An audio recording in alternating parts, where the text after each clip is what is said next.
18 அவரை விசுவாசிக்கிறவன் ஆக்கினைக்குள்ளாக தீர்க்கப்படான். பாருங்க, அப்ப என்னங்க, அவரை விசுவாசிச்சா அவனுக்கு என்ன கிடையாது? ஆக்கினை கிடையாது, கண்டம்னேஷனே கிடையாது, விடுதலையாக்கப்படுவான்.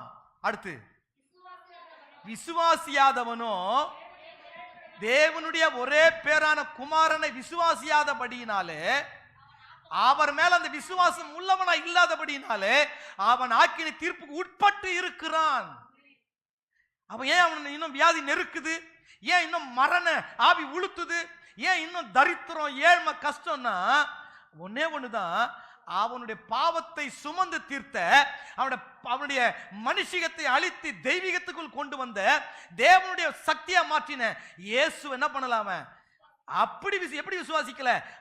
அவருடைய சரீரம் என்னுடைய சரீரத்துக்காக அடிக்கப்பட்டது, அவருடைய மரணம் என்னுடைய மரணமா இருக்கிறது, அவருடைய அடக்கம் என்னுடைய பழைய மனிதனுடைய அடக்கமா இருக்கிறது.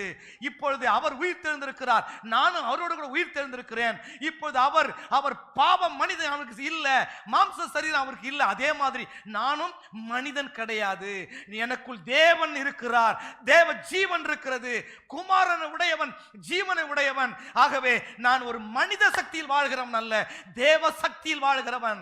நான் மனித ஆவியில் வாழ்கிறவன் அல்ல, தேவ ஆவியில் வாழ்கிறவன். இந்த உணர்வு இருக்கணும். நான் பழைய மனிதன் அல்ல, புதிய மனிதன். ஆமென். எபேசியர் 4:24 வாசித்து பாருங்க. மெய்யான நீதியிலும் பரிசுத்தத்திலும் தேவ சாயலாய் சிருஷ்டிக்கப்பட்ட புதிய மனிதனை தரித்து கொள்ளுங்கள். இது ஒவ்வொரு நாளும் காலையில் எழும்பி, நீ பிரஷ் பண்றிய இல்லையோ, நீ சாப்பிடுறிய இல்லையோ, காலையில் எழும்பின உடனே புதிய மனுஷனை என்ன பண்ண? சட்டைய போடுற மாதிரி, சாரி உடுத்துற மாதிரி, சுடிதார் உடுத்துற மாதிரி, மெய்யான நீதியிலும் பரிசுத்தத்திலும் தேவ சாயலா சிருஷ்டிக்கப்பட்ட மனிதன். நீயும் நானும் சிருஷ்டிக்கப்படல. இயேசு கிறிஸ்துவின் மரணமும் இயேசு கிறிஸ்துவின் அடக்கமும் இயேசு கிறிஸ்து உயிர்த்தெழுதலும் ஒரு புதிய மனிதனை சிருஷ்டித்திருக்கிறது. அது சாயல் என்ன? தன்மை என்ன? மெய்யான நீதி, பரிசுத்தம், தெய்வத்தன்மை, தேவ ஜீவன். இப்ப நீ காலகத்தில் இருந்த உடனே என்னுடைய பழைய மனிதன் சிலுவையில் அறையப்பட்டு விட்டான், கிறிஸ்துவுடனே நான் மரித்தேன், அடக்கம் பண்ணப்பட்டு விட்டேன். அவர் உயிர் தெழுந்த போது அவருடைய ஜீவனில் நான் உயிர் தெழுந்திருக்கிறேன். ஆமென். அதை நீ விசுவாசிக்கணும். ஆமென். அந்த விசுவாசம் தான் உன் கணக்குல நீதியாக கிரெடிட் ஆகும். நீ அதை விட்டு இப்படி போயிட்டு ஆண்டவரே என்னை காப்பாத்துங்க இதுன்னு சொன்னா ரைச்சஸ் கிடையாது. இன்னும் கிருபை இருக்கும். ஆனா எப்போ கிருபை நீதியா, அந்த கிருபை நீ பிடிச்சு விசுவாசத்துல வந்து அதாவது சொல்லுது பாரு, 5:1 வாசி பாருங்களேன். ரோமர் 5:1 விசுவாசத்தினாலே நீதிமானாக்க. 2வது வசனம் வாசிமா. அவர் மூலமா இந்த எந்த கிருபை? மேல இருக்கிறத வாசிக்கணும். இப்போ அவர் எனக்காக மரித்து அடக்கம் பண்ணப்பட்டு உயிர் தெழுந்தது பொழுது அதை விசுவாசிக்கிற நான் நீதிமானாக்கப்பட்டேன். ஆமென், ஆமென். 4வது கடைசி 2 வசனத்தை வாசி. கடைசி 2 வசனமும் அது ஆபிரகாமுக்கு மட்டுமல்ல, நமக்கும் நீதியாக எண்ணப்பட்டிருக்கிறது. அது சொல்லிட்டு அடுத்த வாசியம் பாருங்களேன். நமக்காக எழுதப்பட்டிருக்கிறது. நம்முடைய பாவங்களுக்காக ஒப்பு கொடுக்கப்பட்டு நாம் நீதிமானாக்கப்பட்டு எழுப்பப்பட்டு இருக்கிறார். இவ்விதமாக விசுவாசத்தினாலே நாம் நீதிமான்கள் ஆக்கப்பட்டு இருக்கு. நல்லா கவனிக்கணும். எவ்விதமாக?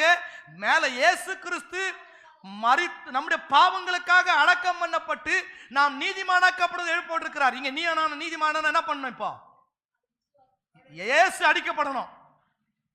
ஆமாவா? நீ நான் கெட்டு போகாம பரிசுத்தமா நீதிமானம் என்ன பண்ணணும்? இப்போ இயேசு அடிக்கப்படணும். இயேசு அடிக்கப்பட்டாரா? அடக்கம் பண்ணப்பட்டாரா?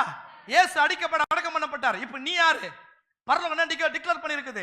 இயேசு அடிக்கப்பட்டு அடக்கம் பண்ணப்பட்டு உயிர் தெழுந்தனாலே அது எல்லாரும் நீதிமான்கள், எல்லாரும் நீதிமான்கள், எல்லாரும் நீதிமான்கள். இப்போ இவ்விதமாக எதை விசுவாசிக்கிறேன்? இயேசு மேல அந்த விசுவாசத்தை வைக்கிறதுனால நான் நீதிமானாக்கப்பட்டிருக்கிறேன். 2வது வசனம் சொல்லுது, இப்படிப்பட்ட கிருபைய, இது ஒரு கிருபை, இது நீயும் நானும் சம்பாதிக்கிறது கிடையாது. இது இயேசு உங்களுக்கு சம்பாதித்து கொடுத்து, இதுக்கு பேர் தான் கிருபை, இதுக்கு பேர் தான் கிஃப்ட், இதுக்கு பேர் தான் ஈவு. இந்த கிருபைய விசுவாசத்தினாலே நம்ம என்ன பண்ணோம்? வாங்கி கொள்ளணும். ஆமென், ஆமென். அப்ப என்ன பண்ணணும்? ஒவ்வொரு நாளும் காலையில் எழும்பி மெய்யான நீதியிலும் பரிசுத்தத்திலும் தேவ சாயலாய் சிருஷ்டிக்கப்பட்டு இருக்கிறேன். எப்படிங்க சிருஷ்டிக்க? இயேசு கிறிஸ்துவின் மரணத்தினாலே அவர் என் பாவம் அடக்கம் பண்ணப்பட்டு இயேசு உயிர் தெழுந்த பொழுது நான் நீதிமானாக்கப்பட்டேன். அதை விசுவாசிக்கிறதுனாலே மெய்யான நீதியிலும் பரிசுத்தத்திலும் தேவ சாயலாய் சிருஷ்டிக்கப்பட்டிருக்கிறேன். அந்த கோட்டை நான் போட்டுக்கிறேன். ஆமென். சாத்தானே, மெய்யான நீதியிலும் பரிசுத்தத்திலும் தேவ சாயலாய் சிருஷ்டிக்கப்பட்ட புதிய மனிதன் நான். பழைய மனிதன் கிறிஸ்துவுடனே கூட சிலுவையில் அறையப்பட்டான். இனி நான் பாவத்துக்கு ஊழியம் செய்யாதபடிக்கு பாவ சரீரம் ஒழிந்து போச்சு. எங்க போச்சு? அவரோடு அடக்கம் பண்ணப்பட்டாயிற்று. அவர் எழுந்த பொழுது பாவம் இல்லாதவராய் எழுந்திருக்கிறது போல நானும் எனக்குள்ள அந்த பாவத்தின் வித்து கொஞ்சம் கூட கிடையாது. எப்படி நாகமானுடைய குஷ்டரோகம் நீங்கி சிறுபிள்ளையின் மாம்சம் போல ஆனதோ அது போல இயேசு கிறிஸ்துவின் மரணத்தினால் அடக்கத்தினால் உயிர்த்ததினால் என்னுடைய சரீரம் முழுவதுமாய் சிறுபிள்ளையின் சரீரத்தை போல இயேசுவின் சரீரத்தை போல புதுப்பிக்கப்பட்டு விட்டது.